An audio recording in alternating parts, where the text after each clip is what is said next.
Éternel, notre Père et notre Dieu, en ce culte d'adoration, nous voulons te rendre toute la gloire et l'honneur. Que ton Saint-Esprit, ton merveilleux Saint-Esprit, nous enseigne, parle à notre cœur. Nous voulons garder ta parole, la méditer, vivre ta parole, confesser ta parole, prier ta parole, comme ton Fils Jésus l'a fait sur la terre des hommes. Car au commencement était la parole. La parole était avec Dieu et la parole était Dieu lui-même. Notre Seigneur et notre Dieu, bénis richement ce merveilleux peuple et que la gloire te revienne. Et au nom de Jésus, Amen. Amen. Gloire à Dieu. Veuillez vous asseoir s'il vous plaît. Donc nous sommes à notre dernier dimanche de l'année 2020. Donc 2020 est fini. 2020 est derrière nous. Et nous voulons compter sur la grâce infinie de Dieu, sur la fidélité de Dieu et sur la promesse qu'il nous a faite pour avancer, pour aller de l'avant. C'est toujours une joie pour moi de parler de la part de ce Dieu merveilleux et glorieux. Et voici le titre de mon enseignement de ce matin. La parole de Dieu, une ancre solide dans la tempête. Waouh! La parole de Dieu, une ancre solide dans la tempête. Et nous lisons la parole de Dieu dans l'épître de l'apôtre Paul aux 2 Corinthiens chapitre 10, verset 5. Nous détruisons les raisonnements prétentieux et toute puissance hautaine qui se dresse contre la connaissance de Dieu.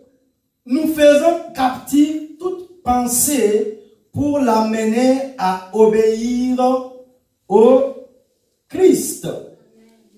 Notre deuxième texte biblique de référence, Psaume 1. Et je vais lire à partir du verset 1 et 2. Heureux l'homme, sinon heureuse la femme, qui ne suit pas le conseil des méchants, qui ne s'arrête pas sur la voie des pécheurs et ne s'assit pas en compagnie des moqueurs. Verset 2. Mais qui trouve son plaisir dans la loi de l'Éternel et la médite jour et nuit. La Bible est un livre actuel. La Bible n'est pas démodée. La Bible n'est pas dépassée, mon frère, ma soeur. Sur cette terre des hommes, il y a un seul livre qui a une durée de plus de 2000 ans. Ce qui veut dire que le contenu de ce livre est très important. La Bible, c'est la parole de Dieu. Mais notre connaissance ne doit pas se limiter à ce niveau. La Bible doit être le manuel qui guide nos actions, soutient nos projets et nos ambitions afin que notre vie soit réussie conformément au projet de Dieu pour nous. La Bible et donc la parole de Dieu doivent nous permettre de fonctionner selon notre plein potentiel et faire face bien aux difficultés, qu'aux tempêtes que nous rencontrerons inévitablement dans nos vies. En effet, plus le monde est complexe et incertain, et plus nous avons besoin de la vérité divine comme guide de nos vies. Les anciens credos de l'Église chrétienne, publiés voici bientôt 700 ans, soutenaient déjà que la Bible est la règle infaillible de foi et de pratique. Et nous pouvons encore affirmer qu'elle est toujours aussi pratique aujourd'hui pour apporter l'harmonie et la paix sur terre et dans nos vies. Il serait donc tragique de méconnaître la place de l'écriture dans nos vies ou de laisser tomber en désuétude les principes du plan de Dieu pour les hommes et les femmes de cette planète. Aujourd'hui, plus que jamais, nous avons besoin de la parole de Dieu dans nos vies. Et cette année 2020 nous a démontré que la seule ancre solide et certaine sur nos vies demeure la parole de Dieu. Sans elle, sans la foi, sans l'espérance, nos vies pourraient bien basculer rapidement. Ce n'est donc pas un hasard si le livre le plus populaire et le plus précieux dans de nombreux pays, tels que la Russie, la Roumanie, la Hongrie, la Bulgarie, l'Allemagne, est la Bible. Dieu a dit par le prophète Osée, mon peuple périt parce qu'il lui manque la connaissance. Dans d'autres versions de la Bible, mon peuple est détruit parce qu'il lui manque la connaissance. Osée au chapitre 4, verset 6. Partout où la parole de Dieu est cachée ou ignorée, il y aura une destruction certaine. Des tempêtes et l'eau, l'Église. Des tempêtes se prépareront à l'horizon. Les peuples privés de sa sagesse et de sa vision se fatiguent. Nous sommes harcelés par des dettes croissante, une criminalité en hausse, de nouvelles expressions de haine radicale et ethnique, des valeurs morales en désintégration, des maladies sexuellement transmissibles, des maladies sorties de nulle part, comme la pandémie du Covid-19.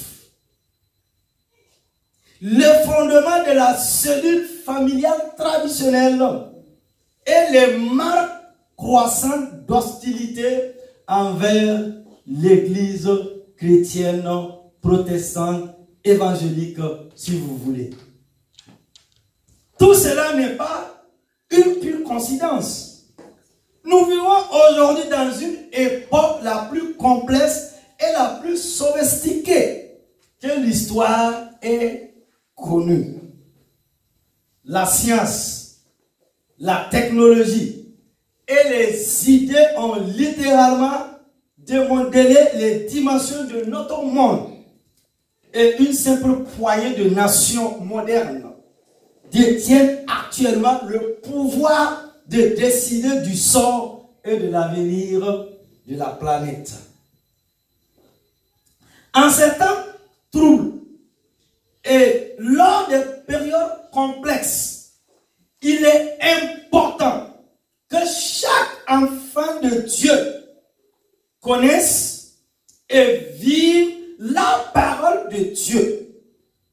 Il est important que chaque enfant de Dieu connaisse aussi les signes de la fin des temps laissés par notre Père afin de ne pas se laisser balloter par de fausses prophéties. Bien-aimés frères et sœurs, ce matin, je vous propose de voir notre enseignement de la matinée en 3 points. Grand 1. Les objectifs de la parole de Dieu. La parole de Dieu, sur la Bible, nous révèle Dieu.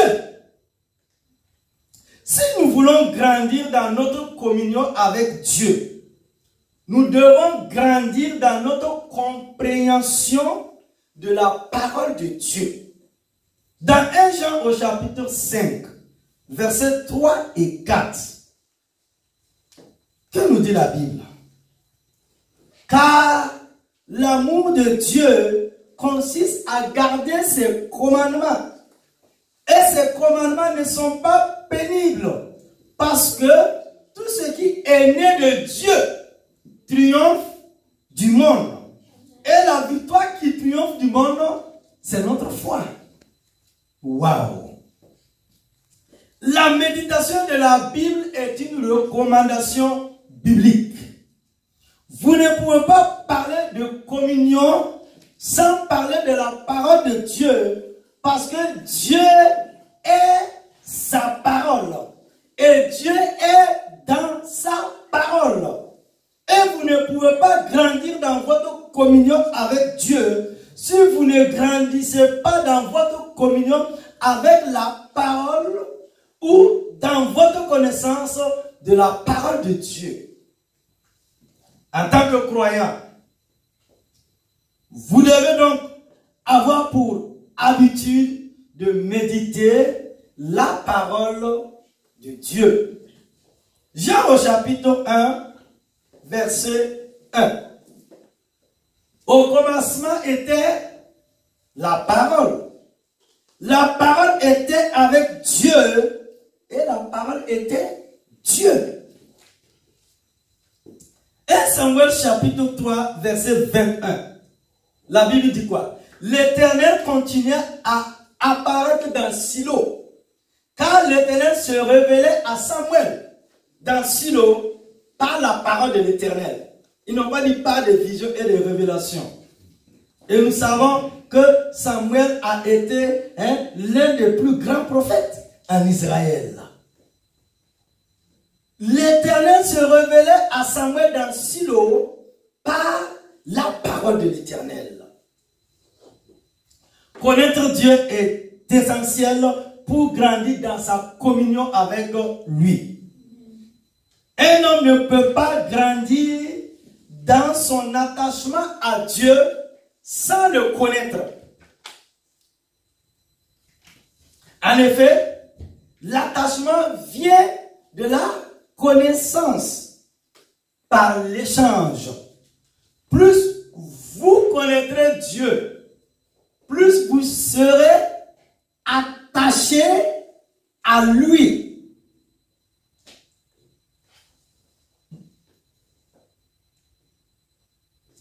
La parole de Dieu nous régénère et nous sanctifie. 1 Pierre chapitre 1 verset 23. Voici ce que l'apôtre nous dit.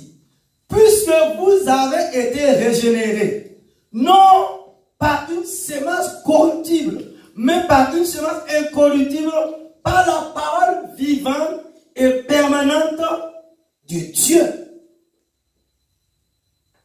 Waouh! Depuis le péché d'Adam, la race humaine est tombée. Et la parole de Dieu est la seule chose qui est destinée à nous régénérer. de prendre un pécheur pour en faire un homme saint. La parole de Dieu nous sanctifie. C'est-à-dire qu'elle nous sépare, nous met à part pour un usage divin. Aucun homme ne peut être séparé du monde des choses vaines sans la parole de Dieu. Voici la prière de Jésus au soir de sa vie, avant de partir dans la gloire. Jésus dit quoi? Père, sanctifie-les par ta vérité. Ta parole est la vérité.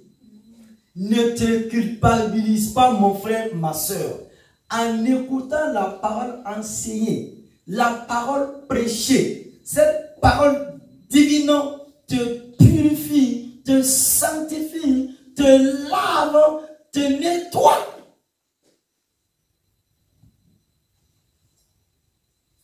La parole de Dieu fortifie notre foi et nous communique la crainte de l'Éternel. Romains 10, 17. Ainsi, la foi vient de ce qu'on entend. Et ce qu'on entend vient de la parole de Christ. Là où il n'y a pas de parole, il n'y a pas de foi. Si vous voulez grandir dans votre communion avec Dieu, vous ne devez pas négliger la parole parce que Dieu est sa parole. Et Dieu est dans sa parole.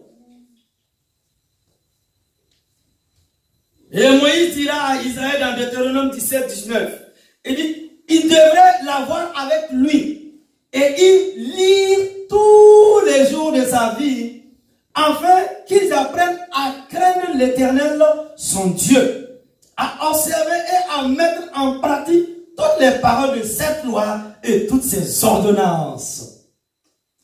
Là où la parole de Dieu est négligée, la crainte de Dieu manque. C'est seulement sa parole qui communique la crainte.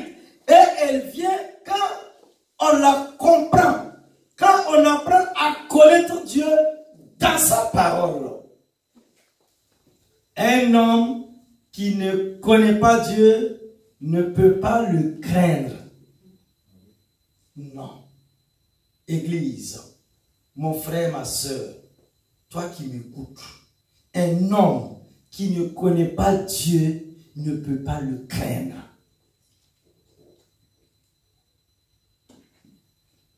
Deuxièmement, grand 2, vivre la parole de Dieu. Nous devons lire, comprendre et méditer la parole de Dieu chaque jour en ayant la compréhension qu'il s'agit de la meilleure des fondations pour nos vies.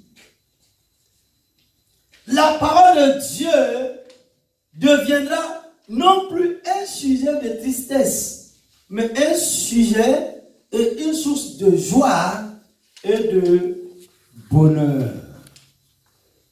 Petit 1. Vivre la parole de Dieu comme notre maître. Petit 1. Vivre la parole de Dieu comme notre maître. Psaume 119, verset 11. Je serre ta parole dans mon cœur afin de ne pas pécher contre toi. La parole de Dieu est vivante. Elle a une voix. Elle parle. C'est d'ailleurs le moyen le plus courant que Dieu utilise pour parler à ses enfants. On prie souvent pour demander des choses à Dieu. Waouh! Est-ce que je devrais accepter ce travail? Est-ce que je devrais me marier avec cette personne? Est-ce que je devrais aller dans une église locale? Toutes ces questions ont trouvé une réponse dans la parole de Dieu. Un homme qui n'est pas proche de la parole de Dieu marchera dans les ténèbres. La parole est la boussole, la lampe qui éclaire notre chemin. Voilà pourquoi elle doit être au cœur de la vie de chaque croyant qui veut avancer avec son Dieu. Petit 2. Vive la parole de Dieu comme un objet de saine limite. Psaume 119, verset 5. Ta parole est une lampe à mes pieds. Est-ce que vous voyez? David dit ici à Dieu, ta parole est une lampe à mes pieds et une lumière sur mon sentier. Elle est comme les lignes sur la route qui m'indiquent sur quelle voie je dois rester. En dehors de ces lignes, je m'expose au danger. Petit 3. La parole est une protection. La parole est une protection.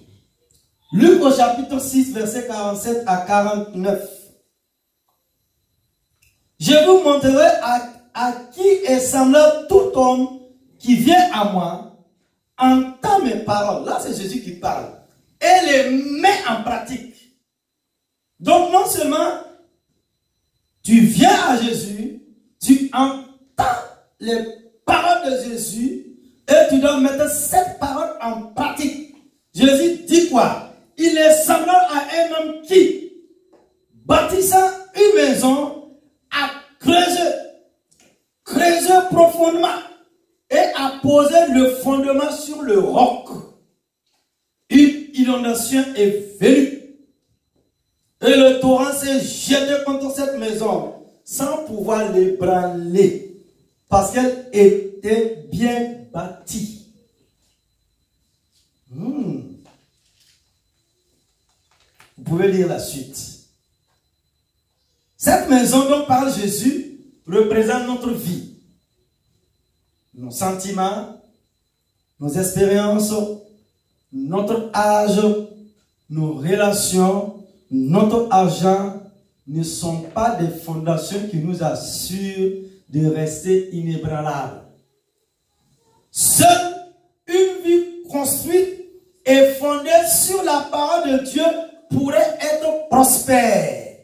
Car non seulement elle aura des fondations solides, mais cette vie tirera continuellement sa force et sa vie de la parole. La parole de Dieu est comme un feu. Ma parole n'est-elle pas comme un feu, comme un marteau qui brise le roc, nous dit le prophète Jérémie, dans Jérémie 23, 29. Ma soeur, mon frère, la parole de Dieu, c'est un feu. La parole de Dieu, c'est un marteau qui brise les barrières et les obstacles devant toi.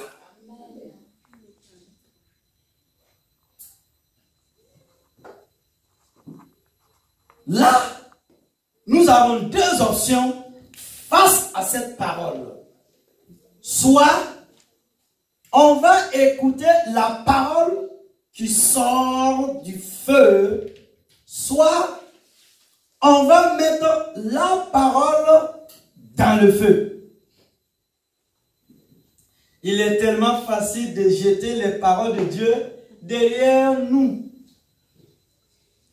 Mais il nous faut connaître la parole afin de ne pas être ballotté dans tous les sens par des prophéties et révélations qui ne viennent pas de lui, notamment lors des temps troubles, sinon lors des tempêtes. C'est ce point que je vais développer dans mon troisième et dernier point. Hello. Connaître la parole afin qu'elle demeure notre ancre en ces temps troubles. Là, c'est troisièmement. Connaître la parole afin qu'elle demeure notre ancre en temps trouble. Sur un temps de tempête. Hello.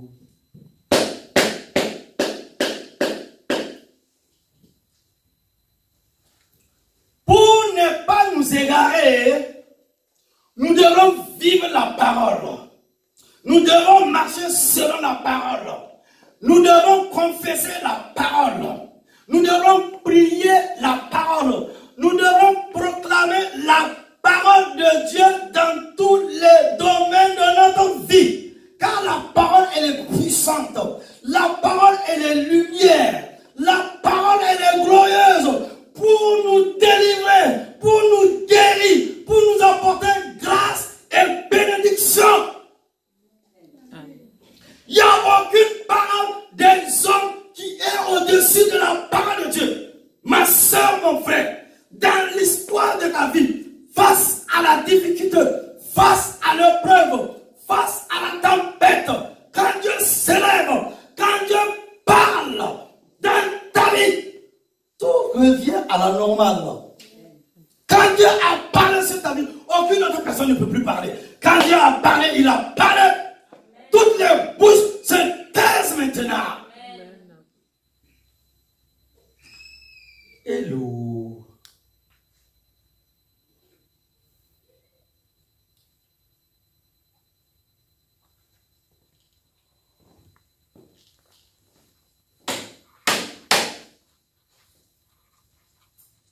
Église, peuple de Dieu, bien-aimés frères et sœurs, combien d'entre nous ont entendu de belles prophéties sur l'année 2020?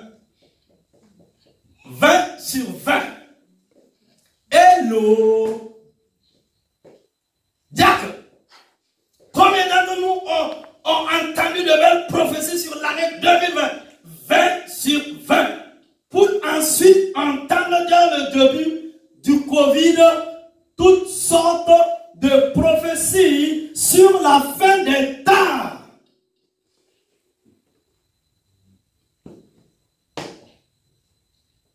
La reine Elisabeth disait, l'année 1992 a été une année terrible dans ma vie, dans la royauté, dans ma famille, et je n'oublierai jamais cette année.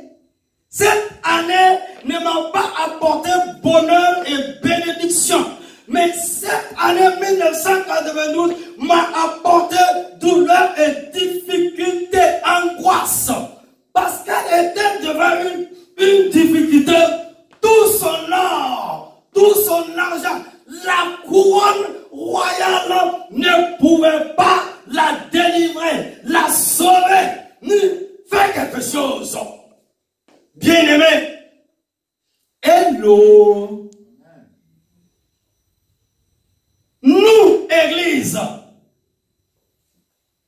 nous, 2020 a été une année folle.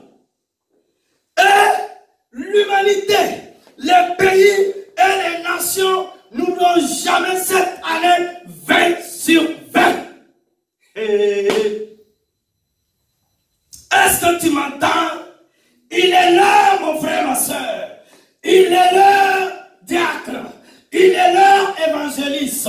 il est leur pasteur, il est leur prophète, il est leur ancien, il est leur mon frère, ma soeur, bien-aimé, chrétien, enfant de Dieu, vous qui m'écoutez, que nous revenons à ce que la Bible dit. La parole de Dieu est infaillible. Toute ta vie, l'histoire de ta vie, ce que tu peux rencontrer sur cette terre des hommes, tu trouveras la solution, tu trouveras la réponse dans ce livre-là. Pourquoi laisser cette parole de Dieu et écouter des paroles inutiles et vaines des hommes? Dieu est Dieu. Et pour toujours, pour toujours, pour toujours, la parole de Dieu est établie dans les cieux.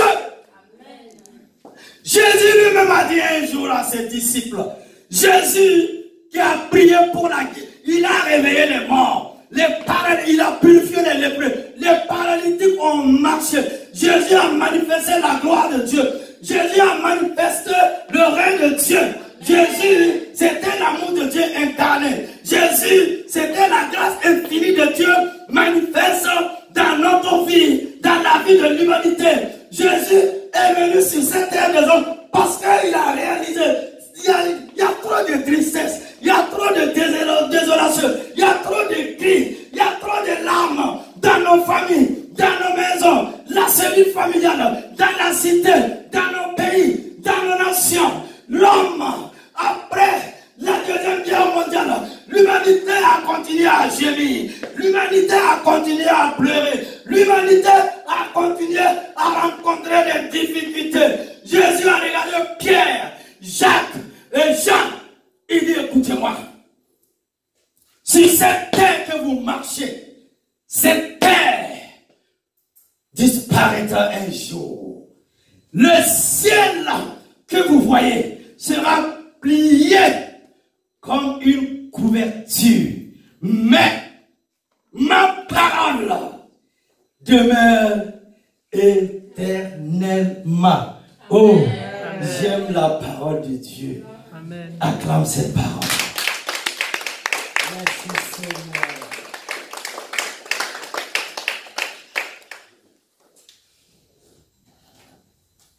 Afin de ne pas se laisser balloter par toutes sortes de prophéties pendant les périodes troublées, il est important de connaître la parole de Dieu et notamment les signes laissés pour la fin des temps.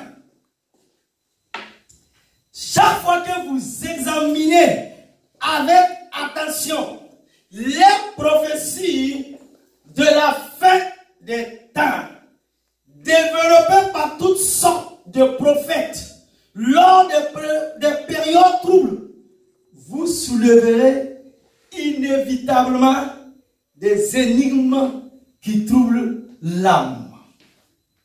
Vous entendez des paroles qui trouvent votre âme. C'est ainsi que cela doit être. Et c'est pourquoi Dieu nous a donné des avertissements si accentueux concernant cette tempête à venir. Mais laissez-moi vous rappeler aussi les promesses de Dieu.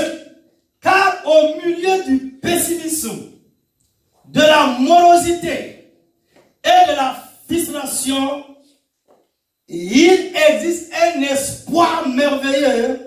Et dans cette heure présente de soucis, il y a toujours une espérance qui va plus loin. La promesse faite par Christ Jésus. Donc, si je m'en vais et vous préparez une place, je reviendrai. Jean 14, 3. Petit 1. Nous sommes au grand 3, petit 1. La promesse du retour de Jésus.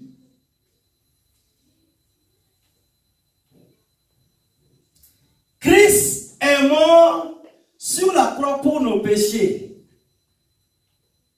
Il est ressuscité. Il est monté au ciel.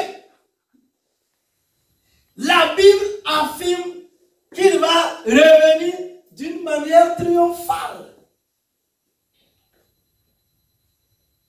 Écoutez ce que la Bible nous dit dans Actes, au chapitre 1, versets 6 à 8.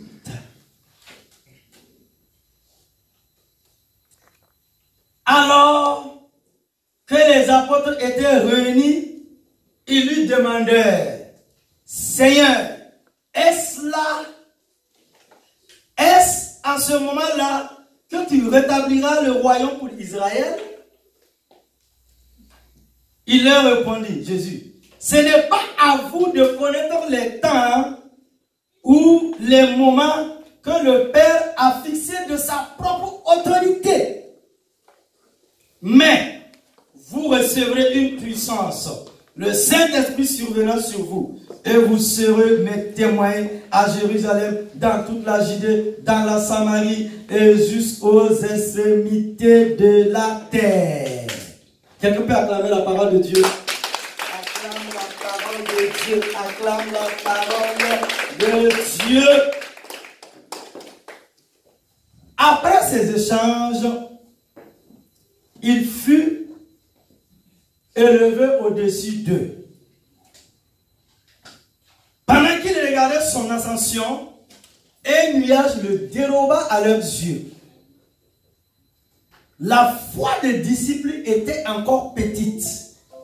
Et quelques-uns parmi eux avaient probablement quelques doutes lancinants et pensaient ne jamais le revoir malgré ses promesses.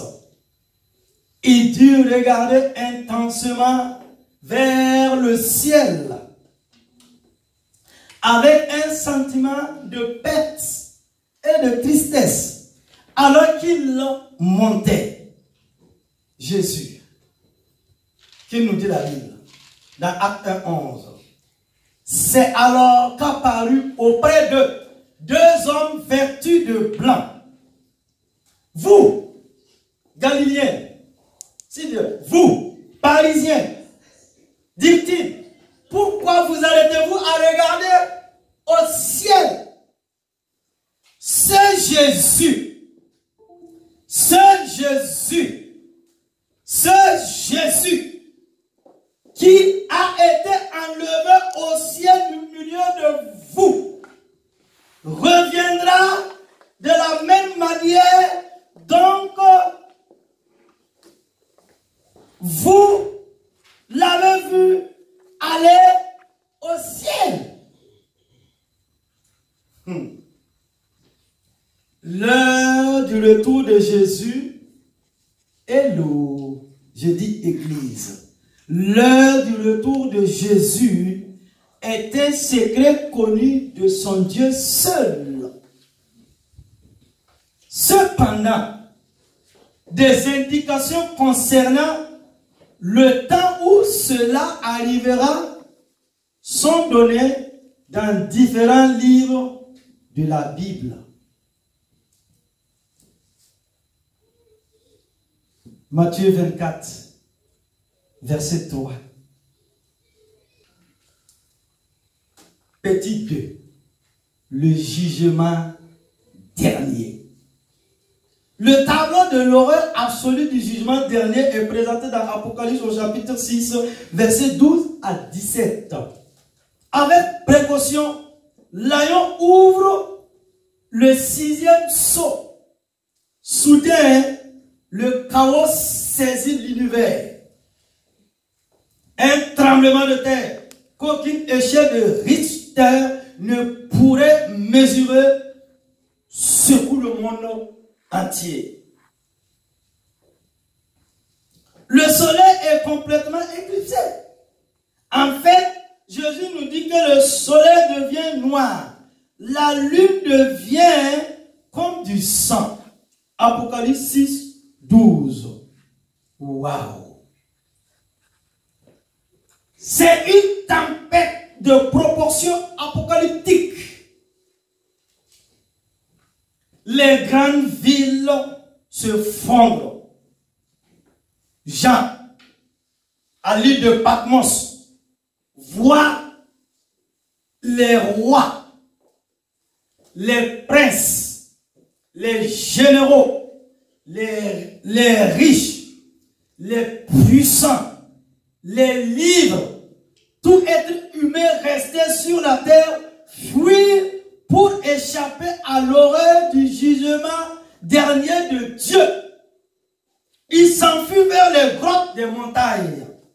Il s'abrite derrière les rochers et les morceaux de pierre. Mais il n'y a pas d'issue.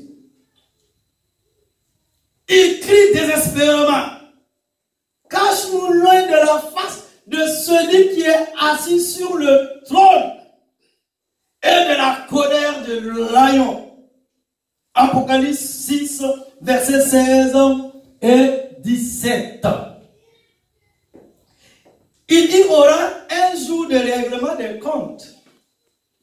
Lorsque Dieu fermera ses livres du temps et jugera toute la créature, les vivants comme les morts. Cette vision des jugements conduit au jugement ultime qui imprègne les 66 livres de la Sainte Écriture, c'est-à-dire les 66 livres de la Bible, de Genèse à Apocalypse. Il y aura un jour de règlement de compte, comme je vous ai dit. Avant la vision joannique, c'est-à-dire la vision de Jean, ce jour est appelé jour de Kourou. Sophonie 1,15. Il est appelé jour de colère.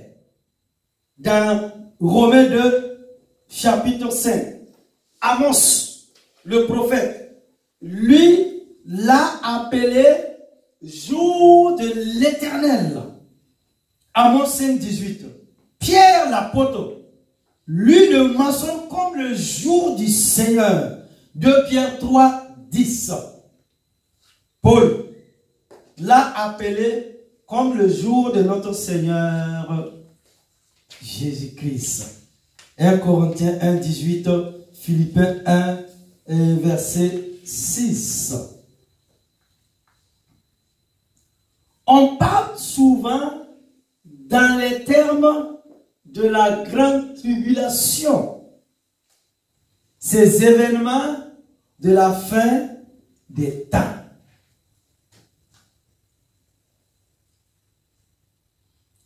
Nous le voyons, Dieu juge et a prévu en des temps et des circonstances précises de faire tomber son jugement sur les fils des hommes.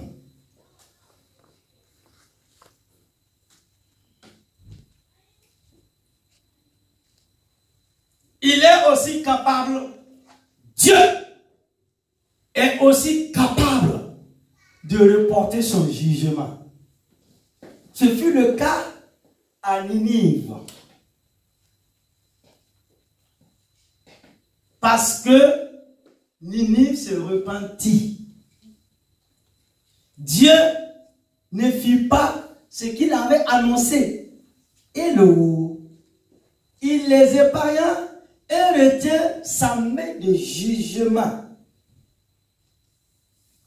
Le jugement ne tomba pas sur Ninive que 150 années plus tard.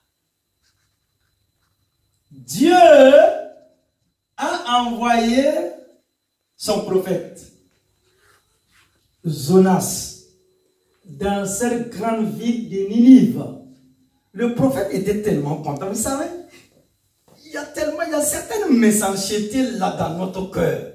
Mais, mon frère, ma soeur, Dieu nous a créés à son image, à sa ressemblance. Au départ, Dieu ne nous a pas créés pour la mort. Dieu dit, Jonas, mon prophète, va et avertis Ninive que dans 3 jours, je vais envoyer le feu de ma colère. Il était content. Il dit, vous là, dans 3 jours, vous êtes là assis, dans 3 jours, Dieu va amener le feu sur vous. Hey. Oh Dieu, plein de bonté, de compassion, de miséricorde. Il dit, regardez, vous êtes dans le péché. Vous nagez dans le péché. Dieu, il n'est pas content. Il est le Dieu 3 facettes. Mais il est aussi le Dieu plein de bonté, de compassion et de miséricorde. Ce roi païen, vous savez, j'ouvre une parenthèse. Si nous, on ne fait pas attention, on va trouver des hommes qu'on ne s'attendait pas dans le paradis de Dieu. Jésus lui-même a dit quoi? Faites attention, Église. Faites attention, peuple de Dieu. Faites attention, Israël. Il dit, sinon les voleurs et les prostituées vont vous dévancer dans le royaume de Dieu.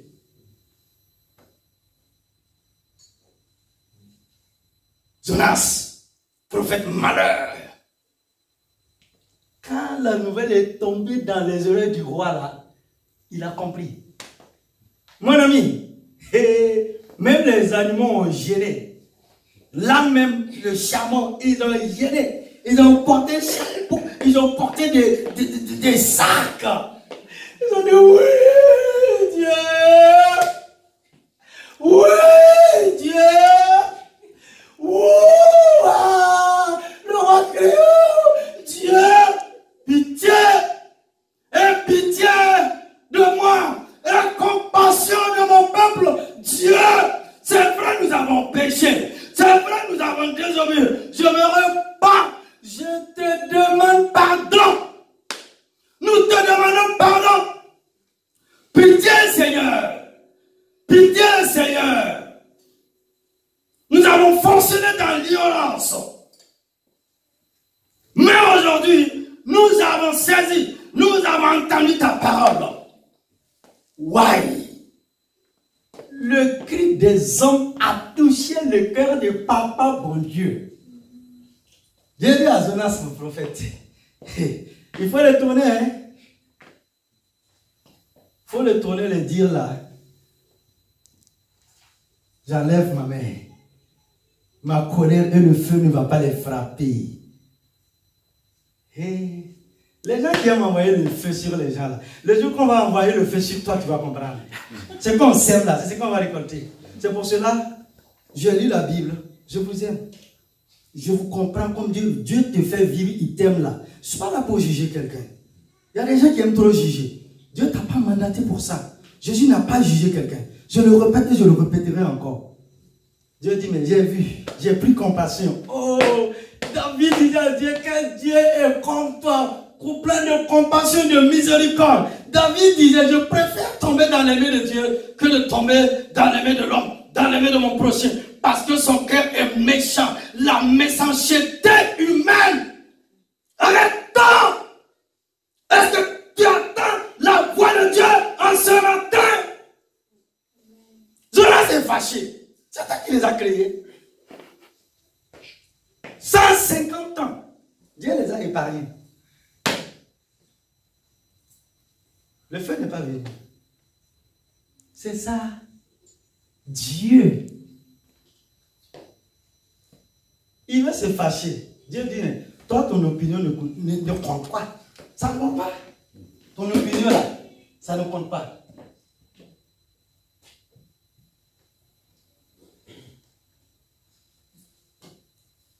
J'ai entendu un jour quelqu'un prêcher, les prostituées vont aller en enfer. On ne les encourage pas. Les prostituées vont aller en enfer. Hello. Prends ta Bible avec moi. On va faire théologie. Parmi les grands-mères de Jésus là, il y a une femme de mauvaise vie, une femme prostituée. Rahab. Une femme de vie douteuse. Est-ce que tu peux comprendre Dieu? Les gens aiment dire, mais je ne comprends pas Dieu. J'ai même sanctifié mon cœur, purifié mon... Hey, Esaïe le prophète dit là, quand tu dis que tu es saint là, quand Dieu te regarde là, tu es dans le noir même.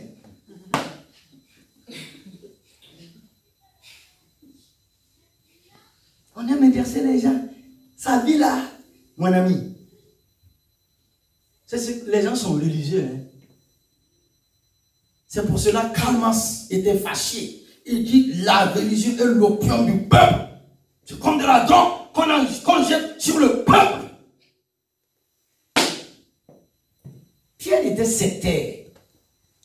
La femme prostituée est venue là, cette femme-là. Vous avez ces longs cheveux, tous les hommes ont touché. Quand la femme a été saisie par la parole d'amour, de compassion de Jésus, parce qu'il ne prêchait pas comme les autres. Jésus n'a pas dit répands-toi, hein? Il donnait parole de révélation, j'ai vu ta vie, c'est monté, c'est descendu. Non. Des gens même qui, dans les chaussures, les gens, on s'en va, on fait sortir des passeports. C'est quoi ça? On n'a pas besoin de ça. On n'a pas besoin de ça. Notre passeport de l'Union européenne, on a oublié ça. On veut le passeport du royaume de Dieu. Amen. Pierre regarde, il dit, mais est-ce que Jésus est un prophète? Il dit, tu ne sais pas Jésus. Cette femme-là, elle a pris ses cheveux, elle a mouillé de ses larmes. Elle a nettoyé les pieds de Jésus. Jésus dit, lève-toi. Tu as été pardonné, purifié, sanctifié. Acclame Jésus pour son évangile.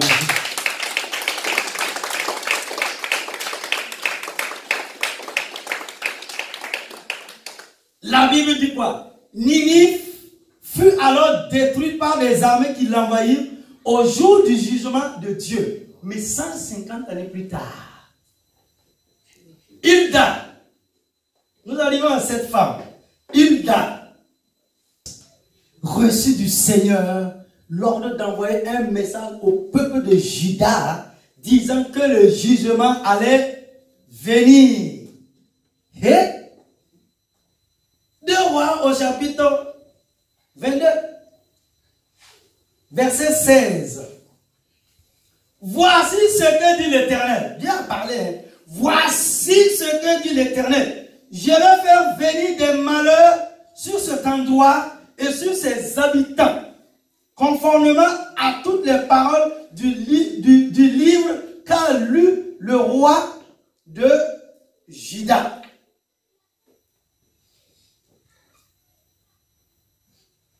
Deux Rois 22, 16. Cependant, il y a un cependant, mon frère, ma soeur. Le message du roi lui-même était différent. Parce que son cœur a été touché par la vérité de la parole prophétique de l'Éternel Dieu. Parce que tu t'es humilié devant l'Éternel. Et voici ce que le verset 19 nous dit. Toujours dans 2 Rois au chapitre 22. Ton cœur a été touché. Tu t'es humilié devant l'Éternel en entendant ce que j'ai déclaré contre cet endroit et contre ses habitants, à savoir qu'ils seront un objet d'étonnement et de malédiction. Tu as déchiré tes habits et tu as pleuré devant moi. Eh bien, moi aussi, j'ai entendu cela, dit l'Éternel. C'est pourquoi je te ferai raisonner tes ancêtres. Tu raisonneras la tombe dans la paix et tes yeux ne verront pas tous les malheurs que je ferai venir sur cet endroit. Il rapportait cette réponse au roi. Nous le voyons. Notre Dieu demeure bon et capable de reporter son jugement lorsque nous nous humilions devant lui et implorons sa grâce. On a dit au roi, la malédiction va venir. Il dit, c'est ce endroit-là. Il s'est humilié. Dieu a dit, en tout cas, dans ton rêve, là, toi, tu vas aller dormir dans la paix. Donc, ça veut dire, dans la tombe, même, on peut ne pas dormir en paix. Et...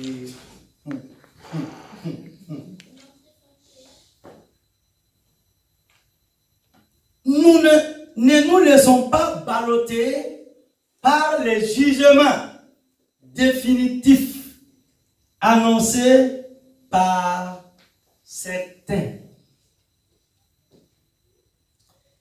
Et pour conclure l'enseignement de ce matin, la Bible enseigne que ceux qui mettent leur foi et leur confiance en Jésus-Christ peuvent être délivrés des événements qui sont sur le point de se déchaîner sur le monde. Nous pouvons être délivrés non par des produits chimiques, mais par Christ Jésus de Nazareth. C'est en Christ et en lui seul que nous trouverons la délivrance de nos pensées torturées par le monde, la guérison de nos âmes et de nos corps affaiblis et l'affranchissement de nos habitudes néfastes et immorales. Écoutez la voix de Jésus, Église. Écoutez la voix de Jésus, peuple de Dieu. Écoutez la voix de Jésus, car elle est au-dessus de la tempête. Il dit, tenez-vous prêts, car le Fils de l'homme viendra à l'heure où vous n'y penserez pas. Matthieu 24, 44. Et je vous pose la question, bien-aimés frères et sœurs, peuple de Dieu, Église, vous qui m'écoutez, Jésus dit, le Fils de l'homme viendra à l'heure où vous ne penserez pas. Êtes-vous prêts? Êtes-vous prêts? Êtes-vous prêts? Acclame Jésus-Christ de Nazareth pour sa parole et pour son grand retour. Il reviendra un jour sur cette terre de hommes. À Dieu la gloire. Amen. Amen. Tiens-toi debout. Éternel mon Dieu. Éternel mon Dieu. Noël là, tu as mangé quoi là? Dinde ou ces canards, des choses comme ça, lapin. Non. Réveille-toi. Éternel mon Dieu. Éternel mon Dieu. Ta parole est d'une puissance infinie. Ta parole est d'une puissance infinie. Ta parole est d'une puissance infinie. Ta parole est d'une puissance infinie. Tout ce qui existe. Tout ce qui existe. Existe par elle.